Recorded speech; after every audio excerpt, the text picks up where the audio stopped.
एक बार फिर से आपका स्वागत है और आज से बीजेपी की देश भर में जन आशीर्वाद यात्रा शुरू हो गई है।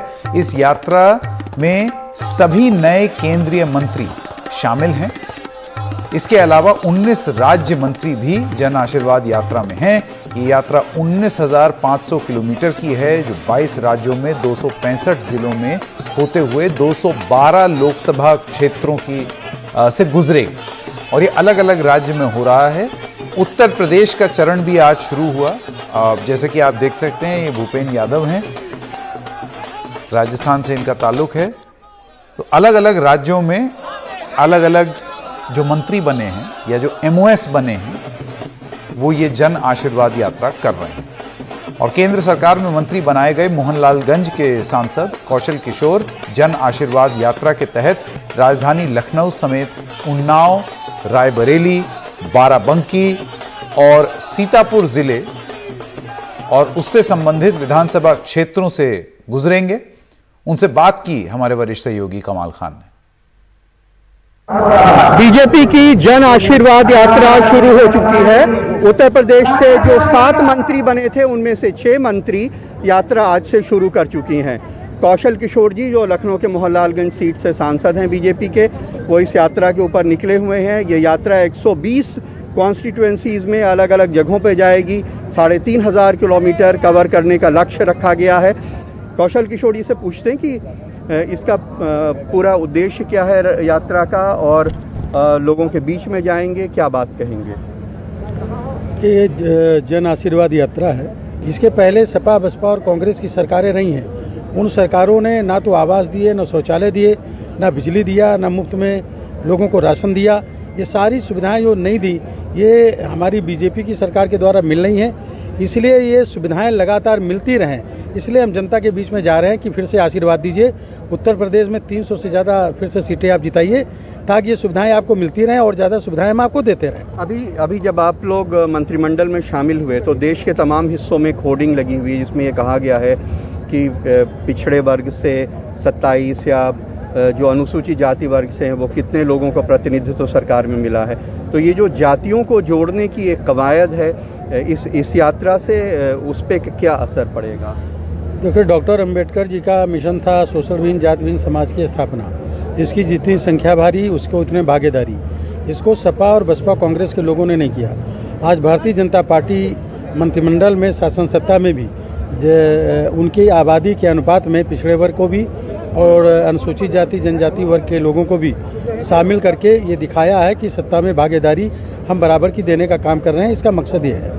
बहुत बहुत धन्यवाद। तो कौशल किशोर जी का कहना है कि जो भी अगर जनता के बीच में कोई नाराजगी है उसको दूर करने का कोशिश करेंगे और जिसकी जितनी संख्या भारी उसकी उतनी भागीदारी के लिहाज से ये मंत्रिमंडल बनाया गया है उस बात को वो जनता तक पहुंचाएंगे। उन्नाव में कैमरामैन राजेश गुप्ता के साथ कमाल खान, एनडीटीवी इंडिया। कमाल जी अब हमारे साथ जुड़ गए हैं। कमाल जी, 2022 से पहले ओबीसी और एससी कम्युनिटी को कितना इन्फ्लुएंस करने का प्रभाव देख रहे हैं आप इस जन आशीर्वाद यात्रा के जरिए?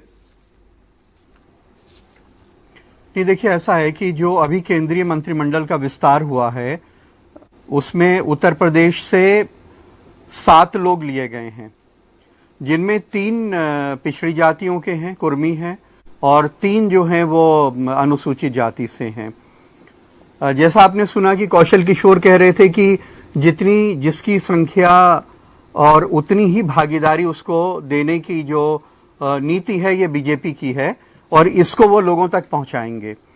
तो ये 3,500 किलोमीटर की यात्रा है। 120 कॉन्स्टिट्यूएंसीज से होकर के लोग गुजरेंगे।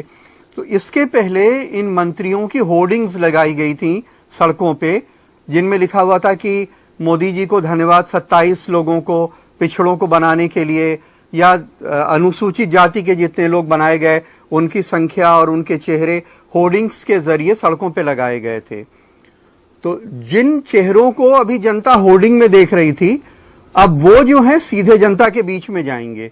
तो एक कोशिश होगी ये बताने की कि जैसे कौशल किशोर पासी समाज से हैं और इस वक्त यूपी में शायद पासी समाज के सबसे बड़े नेता हैं, तो उनको उन तमाम इलाकों से गुजारा जाएगा जहां उनकी जातियों का बहुत अच्छा प्रभाव है और जहां ये बताने की कोशिश की जाएगी कि इन जातियों को सरकार बीजेपी जो है वो सरकार में प्रतिनिधित्व दे रही है।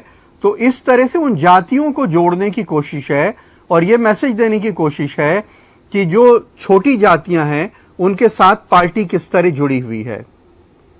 जी कमाल, इस तमाम जानकारी के लिए आपका बहुत बहुत धन्यवाद। एक छोटे से ब्रेक के लिए रुक रहे हैं। ब्रेक के बाद जब आएंगे तो कांग्रेस से एक और जना टूटकर एक दूसरी पार्टी में गया है। अब की बार हम बात कर रहे हैं सुष्मिता देव की। सिटिंग एमपी थी, इस्तीफा दिया और तृणमूल कांग्रेस में चली गई।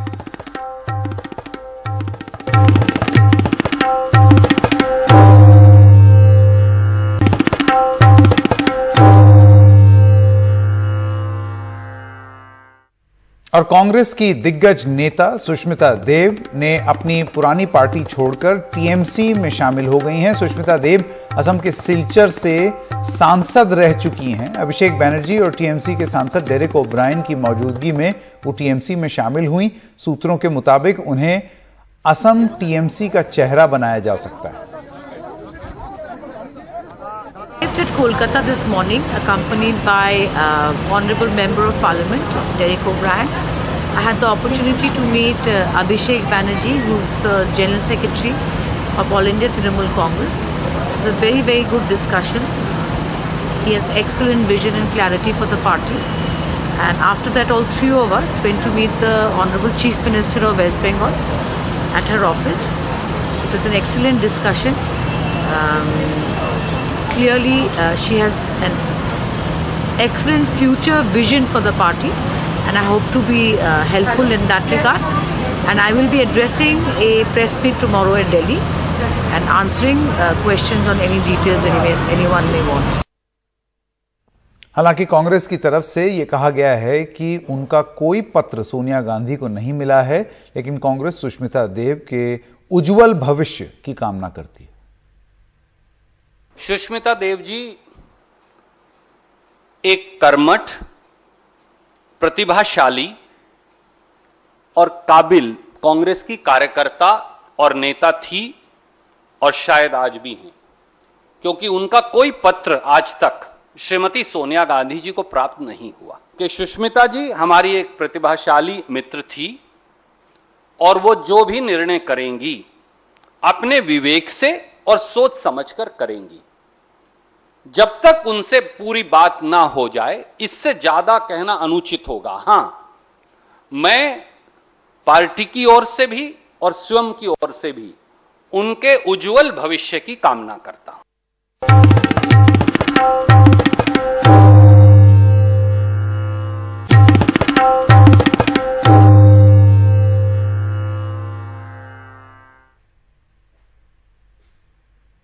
और पश्चिम बंगाल में आज तृणमूल कांग्रेस ने खेला होवे दिवस मनाया है। इस दौरान आज राज्य के अलग अलग जगहों पर तृणमूल कांग्रेस कार्यकर्ता फुटबॉल लेकर सड़कों पर उतरे। उसके साथ ही आज मुख्यमंत्री ममता बनर्जी ने भी कई क्लब में फुटबॉल बांटी।